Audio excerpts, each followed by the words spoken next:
നവ്യയുടെയും ആദർശിൻ്റെയും പുതിയൊരു വീഡിയോയിലേക്ക് എല്ലാവർക്കും സ്വാഗതം.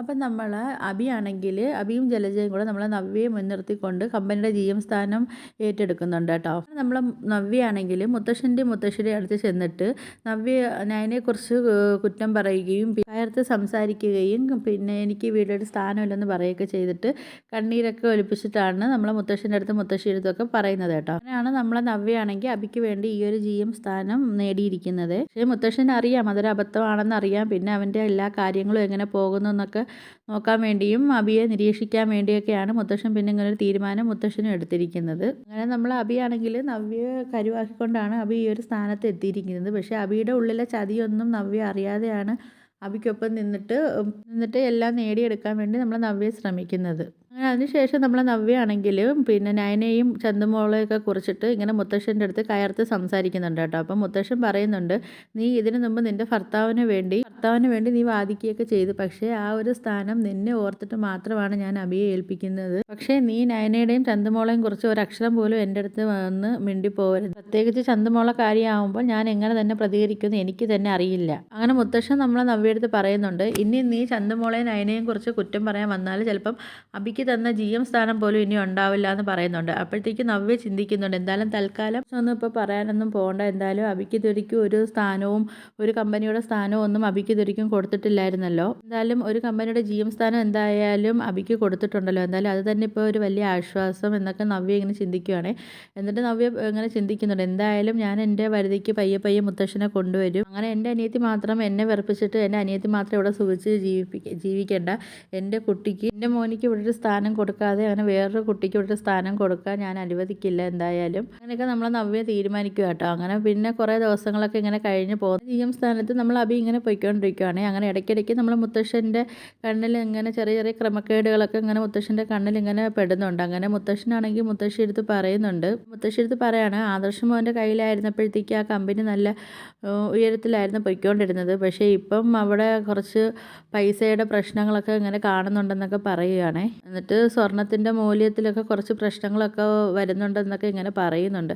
അപ്പോൾ നമ്മളെ മുത്തശ്ശി പറയുന്നുണ്ട്, ഇദ്ദേഹം പിന്നെ ശരിക്കും ആലോചിച്ചിട്ടായിരുന്നു ചെയ്തത്. അപ്പം മുത്തശ്ശൻ പറയുന്നുണ്ട്, ഞാൻ അവൻ്റെ മനസ്സിലിരിപ്പ് എന്താണെന്നൊക്കെ എനിക്കറിയാൻ വേണ്ടിയാണ് ഞാൻ അവനെ ഇങ്ങനെ ഒരു സ്ഥാനം ഏൽപ്പിച്ചതെന്നൊക്കെ ഇങ്ങനെ പറയുന്നുണ്ട്. പക്ഷേ അത് അവനും അവൻ്റെ ഭാര്യയ്ക്കും അറിയത്തില്ല എന്നൊക്കെ പറയുമ്പോൾ മുത്തശ്ശി പറയുന്നുണ്ട്, അപ്പോൾ ഇദ്ദേഹത്തിന് ഇതുവരെയ്ക്കും എന്തെങ്കിലും കണ്ടെത്താനൊക്കെ കഴിഞ്ഞിട്ടുണ്ടോ? അപ്പോൾ മുത്തശ്ശൻ പറയുന്നുണ്ട്, ഞാൻ ഇതിന് വേണ്ടി ഒരാളെ ഞാൻ നിയമിച്ചിട്ടുണ്ട്. പക്ഷേ ഇന്ന് ഞാനിപ്പോൾ അയാളെ മീറ്റ് ചെയ്യാൻ പോവുകയാണ്. അപ്പോൾ എന്തായാലും അബിയുടെ കാര്യങ്ങളൊക്കെ അറിയാം. എന്നിട്ട് വേണം എനിക്ക് അബിയുടെ കാര്യത്തിൽ ചില തീരുമാനങ്ങളൊക്കെ എടുക്കാൻ. അപ്പോഴാണ് മുത്തശ്ശിയും കൂടെ ഇങ്ങനെ സംസാരിക്കുവാണേ. ആ സമയത്ത് നമ്മൾ അബിയാണെങ്കിൽ അങ്ങോട്ട് മുത്തശ്ശൻ്റെ അടുത്ത് മുത്തശ്ശി എടുത്തിട്ടും വരുന്നുണ്ട് കേട്ടോ. എന്നിട്ട് മുത്തശ്ശൻ്റെ അടുത്ത് നമ്മൾ അബി പറയുന്നുണ്ട്, മുത്തശ്ശ എന്നെ അനുഗ്രഹിക്കണമെന്നൊക്കെ പറഞ്ഞ് അബി എല്ലാം അഭിനയിക്കുന്നുണ്ട് കേട്ടോ.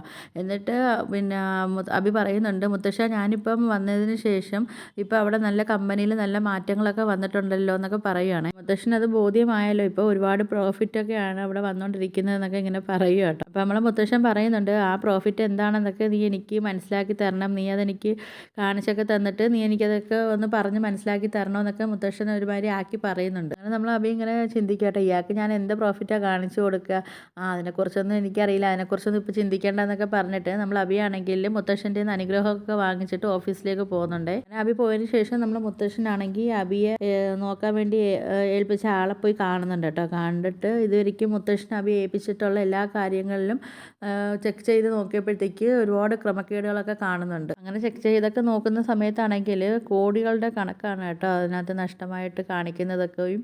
പിന്നെ അതുപോലെ തന്നെ സ്വർണത്തിൻ്റെ കാര്യത്തിലും ഒരുപാട് നഷ്ടമൊക്കെ കാണിക്കുന്നുണ്ട്. അപ്പോൾ ഇതെല്ലാം നമ്മൾ അബി അടിച്ചു മാറ്റിയിട്ടുണ്ടെന്നൊക്കെ നമ്മളെ മുത്തശ്ശന് മനസ്സിലാവുന്നുണ്ട്. അങ്ങനെ ക്രമക്കേട് കാണിക്കുന്ന CCTV ദൃശ്യങ്ങൾ വരെ നമ്മളെ മുത്തശ്ശന് ആൾ കാണിച്ചു കൊടുക്കുക കേട്ടോ. ഇതൊക്കെ കണ്ടിട്ട് നമ്മളെ മുത്തശ്ശൻ ആകെ ഞെട്ടി നിൽക്കുകയാണ് കേട്ടോ.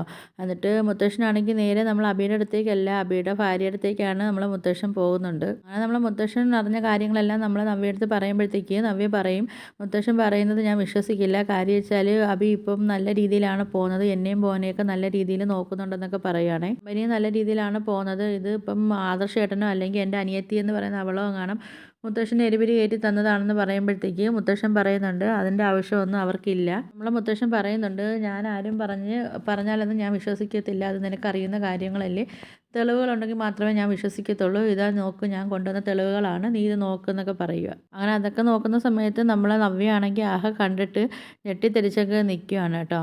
എന്നിട്ട് നമ്മൾ നവ്യയെടുത്ത് മുത്തശ്ശൻ പറയുന്നുണ്ട്, നീ പറഞ്ഞത് കൊണ്ട് മാത്രമാണ് അബിക്ക് ഇങ്ങനൊരു സ്ഥാനം ഞാൻ കൊടുത്തത്, ഇപ്പം അതുകൊണ്ട് എത്ര കോടിയുടെ നഷ്ടമാണെന്ന് ഇപ്പം തന്നെ നീ കണ്ട് മനസ്സിലാക്കുന്നുണ്ടല്ലോ എന്നൊക്കെ പറയുക. എല്ലാ കാര്യങ്ങളും ബോധ്യമായല്ലോ, ഇനിയെങ്കിലും നിനക്ക് നിൻ്റെ ഭർത്താവിനെ മനസ്സിലായിട്ടില്ലേ, ഞങ്ങൾക്കൊക്കെ അവനെക്കുറിച്ച് എന്നോ മനസ്സിലായ കാര്യമാണ്, എന്നോ അവന് ഞങ്ങൾക്കെല്ലാം ബോധ്യപ്പെട്ടിട്ടുണ്ടെന്നൊക്കെ പറയുകയാണ്. എന്തായാലും ഇവന് ഒരിക്കലും ശരിയാവാൻ പോകുന്നതുമില്ല, ഇവൻ്റെ അമ്മയും ശരിയാവത്തില്ല, അതും ശരിയാവുന്ന കാര്യവുമല്ല. അപ്പോൾ പിന്നെ എന്തായാലും ഇവനിക്ക് ഇതിന് ഉള്ള തക്കതായ ശിക്ഷ എന്തായാലും ഞാൻ കൊടുക്കുന്നതാണ്. ഇനി മേലെ അവനെക്കുറിച്ചൊരു ന്യായീകരണവും പറഞ്ഞിട്ട് ഇനി മേലെ നീ എൻ്റെ അടുത്ത് വന്നു പോകരുത്, വന്നു പോയി കഴിഞ്ഞാൽ ആദ്യം തന്നെ ഈ തറവാട്ടിൽ നിന്ന് ഞാൻ പുറത്താക്കാൻ പോകുന്നത് നിന്നെ ആയിരിക്കും എന്നൊക്കെ പറയുവാണേ. മുത്തശ്ശൻ്റെ വായന ഇങ്ങനൊരു വാക്ക് കേട്ട് നമ്മൾ നവ്യ ആകെ ഞെട്ടി തിരിച്ച് നിൽക്കുകയാണ് കേട്ടോ. അപ്പോൾ നിങ്ങൾക്ക് എൻ്റെ വീഡിയോസൊക്കെ ഇഷ്ടപ്പെടുകയാണെങ്കിൽ ഒന്ന് ലൈക്ക് ചെയ്ത് ഷെയർ ചെയ്ത് സബ്സ്ക്രൈബ് ചെയ്ത് കൂടെയുള്ള ബെല്ലൈക്കനോട് ഒന്ന് എനേബിൾ ചെയ്യണേ, എനേബിൾ ചെയ്തൊന്ന് സപ്പോർട്ട് ചെയ്യണേ.